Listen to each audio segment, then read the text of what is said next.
सारे कार्यक्रम किए उनके साथ, उन्होंने आयोजन और वो आयोजन करने में, जनसभा करने में महारत हासिल थी और उन्होंने बहुत सावन देखे थे जीवन के, तो उनके जो जीवन के राजनीतिक अनुभव थे उसका भी लाभ हम लोगों ने लिया।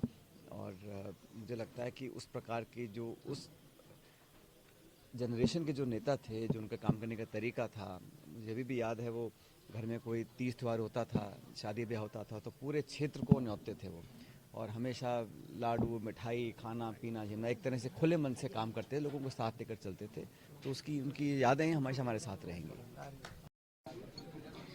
तो पंडित जी का बहुत लंबा जीवन रहा पब्लिक लाइफ में, और उन्होंने अपने राजनीतिक जीवन में बहुत सारे उतार चढ़ाव देखे, लेकिन एक बात उनके जो काम करने का तरीका था उसके सब कायल थे कि कोई परिस्थिति हो लेकिन क्षेत्र के लोगों के लिए हमेशा समर्पित रहे थे।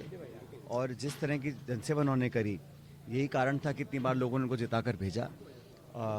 विधानसभा में, प्रदेश कांग्रेस कमेटी में काफ़ी समय तक मुझे काम करने का मौका मिला, और मैं समझता हूँ राजनीति को बहुत अच्छी तरह समझते थे, बहुत बारीकी से सब बातों को समझकर काम किया करते थे। लेकिन जनता की सेवा, पब्लिक की, समाज की, 36 कौमों की, लेकिन अपने विधानसभा क्षेत्र का जिस लगन से उन्होंने सेवा किया है उसको एक उदाहरण के तौर पर देखना चाहिए। मैं अपनी तरफ से उनको श्रद्धांजलि देता हूँ, उनके परिजनों को, उनके चाहने वालों को, क्षेत्र के लोगों को भगवान ताकत दे, इस क्षति को वो सहन कर सकें। और जैसा मैंने कहा, मेरा और उनका एक बहुत मधुर संबंध रहा, और बहुत कुछ मेरे से उम्र में बड़े थे, तो उनका सानिध्य मुझे हमेशा प्राप्त रहा। उनकी कमी हम सबको खलती रहेगी हमेशा।